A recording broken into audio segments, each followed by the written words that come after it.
우리에게 시간은 매우 중요한 선물과 같습니다. 주어진 시간에 무엇을 의미 있게 한다는 것은 우리에게 큰 성취감과 즐거움을 주기 때문에 그래요. 그러나 그 시간이 헛되고 무의미한 시간이라고 느껴질 때 인간은 괴롭고 허탈감에 빠져버리게 됩니다. 그래서 우리는 인생의 가장 좋은 때를 찾고요. 가장 좋은 타이밍을 찾기를 노력합니다. 그리고 그것이 자신의 원하는 때에 원하는 일들이 이루어진다면 그것으로 큰 만족감과 성취감을 얻게 되는 것이죠. 그것을 기쁨과 낙으로 누리며 살아간다라는 것이죠. 여러분은 어떤 시간을 원하고 그 시간 속에서 어떤 의미 있는 일을 하기를 원하십니까? 인간에게는 언젠가 그 유한한 그 시간이 끝나는 때가 오기 마련입니다. 그리고 죽음과 동시에 그 시간 안에 있는 모든 것들, 살아있을 때 했던 모든 것들은 죽음을 통하여 이제 무의미한 것으로 바뀌어버리게 되는 것이 우리의 인생입니다. 그래서 인간은 본능적으로 살아있을 때 의미 있는 일들을 하기를 원하고 그렇게 또 열심히 살아가는 것이 우리 인간의 모습입니다. 여러분은 무엇을 위해 시간을 쓰기를 원하고 그 시간의 타이밍에 어떤 일을 계획하기를 원하십니까? 그리고 돌이켜보면 여러분이 생각한 때와 그 타이밍이 참으로 지혜로웠습니까? 저의 대답은 별로 그렇지 않다고 이야기하고 싶습니다. 저의 짧은 인생의 경험도 그랬기 때문입니다. 전도서 3장은요, 이러한 하나님의 기한과 때에 대해 설명을 하고 있습니다. 우리가 믿고 있는 이 기독교의 죽음과 영원이 무엇입니까? 사람이 죽으면 모든 것이 무의미하게 되지만 신자들에게 있어서 죽음은 모든 것이 끝나는 의미가 아니라고 말하는 것입니다. 오히려 죽음을 직면할 때 우리에게 세상에서 허무하다라고 생각했던 그 삶이 더욱 가치 있고 의미 있을 수 있다라는 것이죠. 그리고 여기서 한 발자국 더 나아가게 된다면요. 우리 하나님을 믿는 그리스도인들은 완성된 하나님의 나라를 향해 순례하는 나그네, 그러한 하나님의 허락하신 계획 안에서요. 지금 오늘 이 제한된 이 시간 속에서 더 의미 있는 삶을 누리며 살아간다는 거예요. 절대 우리의 삶이 하나님 안에서는 무의미하지 않다라는 것을 이야기합니다. 전도자라고 칭하는 이 코엘렛이 말하는 이 3장의 때와 의미는요, 사람들에게 주어진 자기 상황에 맞게 적용되는 그 타이밍의 때를 말하는 것이 절대 아닙니다.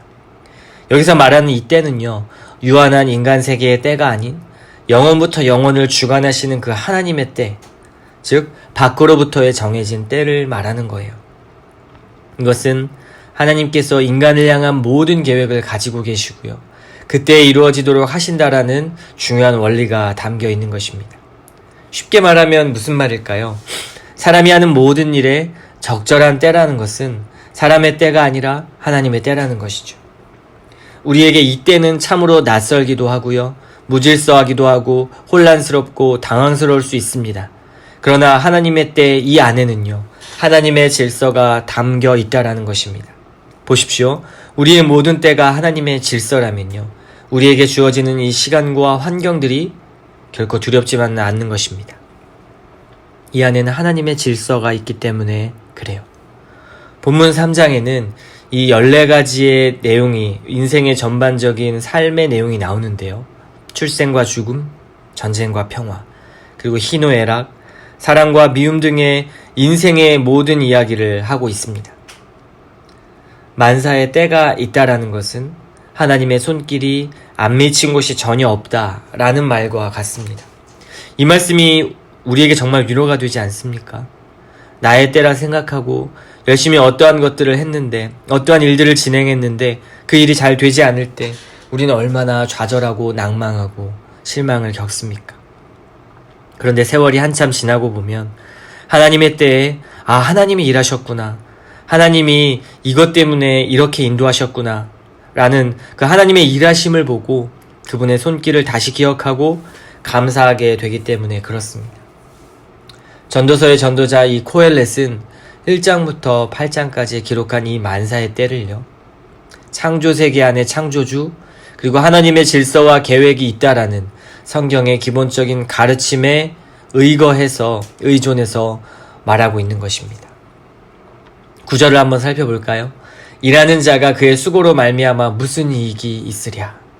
이 말씀을 읽으면 내가 일하는 것이 무의미한 것인가? 내가 수고하고 노동하는 것이 헛된 것인가? 라는 그러한 회의감에 젖을 수 있습니다. 그러한 생각이 들 수밖에 없게 되죠. 그러나 이 말씀은요, 인간의 모든 삶은 하나님의 통치 아래 있기 때문에 어떠한 인간의 노력도 하나님을 떠나서는 유익을 주지 못한다라는 것을 말하고 있는 겁니다. 인간에게는요, 사실 이 세상이란 이 무대란 곳 안에 자신의 힘으로 만들어낼 수 없는 이 사건들의 세계 안에 갇혀 있는 곳이죠. 왜냐하면 하나님이 정하신 이 때를 우리의 힘으로 바꿀 수는 없기 때문에 그렇습니다. 하나님이 정하신 이 때를 바꿀 수 없기 때문에 우리는 이 시간 안에 갇혀서 이 세상 안에 갇혀서 살아가는 것입니다. 코엘렛은요, 이러한 관계 속에 하나님을 끌어들이고 주인공으로 만들어내고 있습니다. 바로 이 세상의 주인공, 바로 이 세상을 창조하신 분, 그분이 하나님이라는 것이죠. 10절의 말씀을 한번 보도록 하겠습니다. 하나님이 인생들에게 노고를 주사 애쓰게 하신 것을 내가 보았노라. 사실 인간은 하나님의 형상대로 지어진 작품이죠. 하나님의 걸작품인 이 인간이 삶의 해벨, 즉 허무함과 그리고 무상함을 굉장하게 예민하게 느끼는 이유가 무엇일까요? 우리의 인생을 살면서 무의미한 것은 괴로워서 견딜 수가 없는 것이 인간의 마음입니다. 그래서 어떠한 것을 성취하기 원하고 그 성취하기 위해서 열심히 노력하고 계획을 짜고 나아가는 것이 인간의 모습인데요.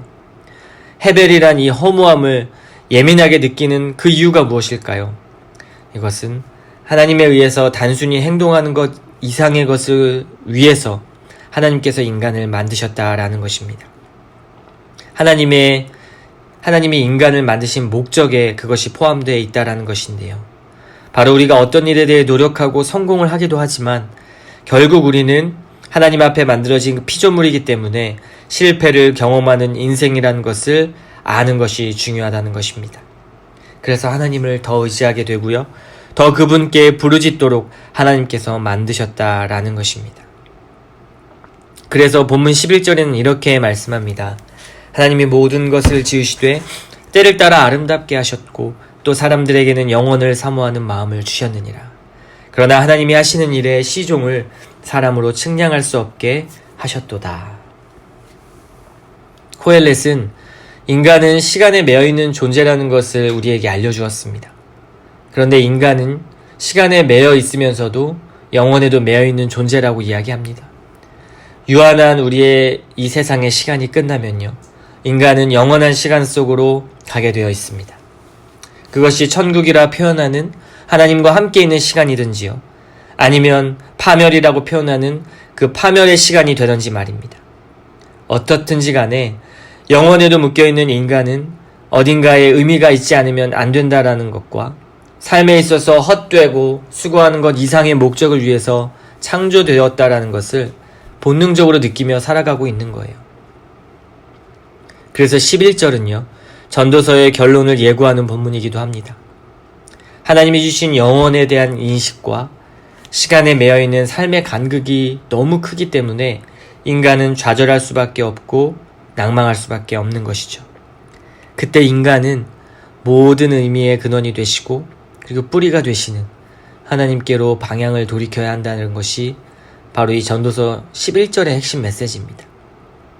이것은 또한 14절과 또 연결이 되는데요. 우리 14절의 말씀을 한번 다 같이 보겠습니다. 하나님께서 행하시는 모든 것은 영원히 있을 것이라. 그 위에 더할 수도 없고 그것에서 덜 할 수도 없나니 하나님이 이같이 행하심은 사람들이 그의 앞에서 경외하게 하려 하심인 줄을 내가 알았도다. 하나님의 목적은 인간에게 창조주이신 하나님을 경외하도록 만드신 것이 그 목적입니다. 코엘렛은 이 놀라운 진리를 깨달은 거예요. 이러한 목적 아래 인간은 하나님께서 허락하신 것들을 즐길 수 있는 것입니다. 13절의 이 말씀처럼요, 우리에게 주어진 먹고 마시고 수고한다라는 것은 곧 인간이 얻을 수 있는 삶의 기본적인 활동을 말하고 있고요. 이것을 잘 즐길 때 행복감이 나타난다고 말하고 있습니다. 왜냐하면 이것은 친히 하나님께서 선물로 우리에게 주신 일들이기 때문에 그래요. 만약 이러한 것을 전제로 한다면요, 우리는 세상과 교회를 도저히 이원론적으로 바라볼 수가 없습니다. 세상은 수고하고 먹고 마시기 때문에 거룩하지 않고, 교회는 예배드리는 곳이기 때문에 거룩한 성전이다, 이렇게 이야기하는 것은요, 매우 경계해야 합니다. 우리가 하는 인간의 기본적인 활동이 하나님이 주신 선물이라고 13절에 이야기하기 때문에 그래요. 지극히 세상의 삶이 지극히 영적인 것이 될 수 있음을 보여주는 것이죠. 우리의 하나하나의 일련의 삶들이 결국에는 하나님 앞에는 지극히 영적인 것이 될 수 있다라는 것을 보여주는 것입니다. 삶이 예배다라는 말이 이와 같은 맥락인 것이죠. 하나님을 경외하는 그 마음 아래 우리에게 주어진 기본적인 활동을 즐긴다라는 것은 충분히 하나님의 선물을 누리는 것이기 때문에 그렇습니다. 꼭 예배하고 꼭 주님의 이 예배당에 나와서 찬양하고 기도하는 것만이 영적인 것이 아니라 하나님을 경외하는 그 마음과 함께 우리의 삶 속에서 주어진 기본적인 활동들을 즐기고 해나가는 것도 바로 하나님이 주신 선물을 누린다라는 것이고 영적인 것이라 말할 수 있는 것입니다. 그래서 우리는 이 14절의 말씀을 놓쳐서는 안 되는데요. 하나님께서 때를 정하신 것도, 그리고 이러한 선물의 목적도 바로 하나님을 경외하기 위한 목적이기 때문에 그렇습니다. 이것을 오해해서요, 이제는 수고하고 먹고 마시는 것을 하나님께서 즐기라고 하셨어 라고 하면서 내 인생 마음껏 즐기자, 이렇게 가자는 것이 아닙니다. 이것을 오해해서는 안 됩니다. 왜냐하면 이 하나님 앞에 인생을 즐긴다라는 것의 전제는요, 하나님을 경외하고 하나님을 따르고 순종하는 삶이 있기 때문에 그렇습니다. 그렇다면 여기서의 이 경외는 무엇을 강조하는 것일까요? 바로 하나님과 인간의 차이를 강조하는 것입니다. 주권자이신 하나님에게 굴복하고 하나님의 신비를 받아들이는 이 겸손한 자세를 말하는 거죠. 이제 우리는 다음 주부터 아가서 통독이 시작되기 때문에 전도서를 나눌 수 있는 것이 오늘이 마지막인데요. 그래서 전도서의 결론을 한번 짚고 넘어갈 필요가 있습니다. 하나님과 인간의 간격을 겸손히 받아들여서 하나님께 굴복하고 하나님의 신비를 받아들이는 이 겸손한 자세가 매우 중요하다는 것을 우린 이미 보았고요. 그리고 전도서의 마지막 부분인 12장 9절부터 14절까지의 내용도 바로 이 내용을 말하고 있습니다. 12장 13절의 말씀인데요. 이래의 결국을 다 들었으니 하나님을 경외하고 그의 명령들을 지킬지어다. 이것이 모든 사람의 본분이니라. 14절의 말씀은 이렇습니다. 하나님은 모든 행위와 모든 은밀한 일을 선악간에 심판하시리라. 하나님의 통치 가운데 있는 인간은 하나님을 경외하는 마음으로 그의 말씀에 순종하는 삶을 살아야 한다는 것입니다. 바로 이것이 우리 인간에게 무의미해 보이는 이 제한된 이 시간의 공간 속에서, 이 세상이라는 공간 속에서 할 수 있는 본분이기 때문에 그렇습니다.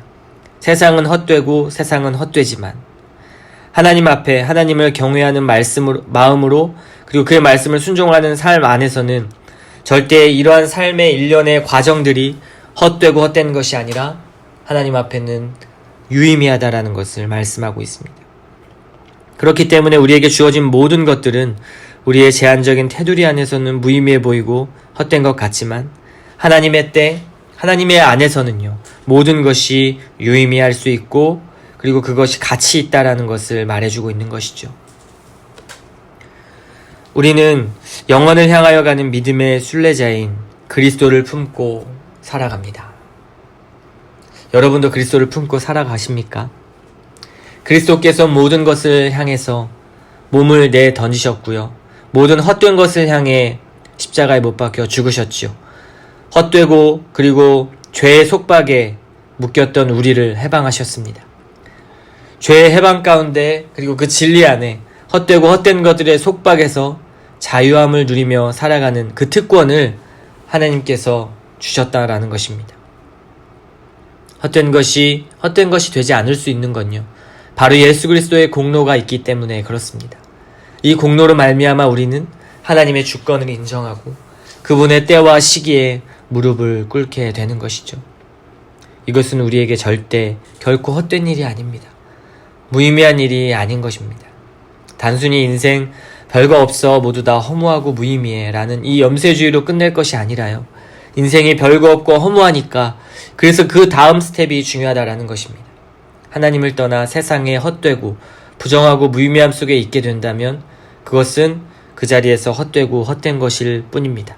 그러나 헛된 인생임을 깨닫고 그리고 그 다음 스텝은 하나님을 경외하고 그의 명령을 지켜 순종하는 삶. 그리고 그렇게 주어진 수고와 삶 속에서 하나님을 찬송하는 삶.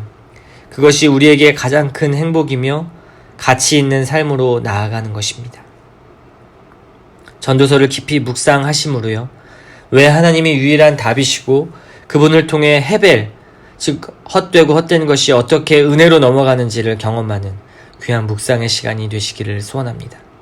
또한 오늘도 하나님을 의지하며 나아가는 귀한 기도의 시간 가지시기를 주님의 이름으로 소원합니다.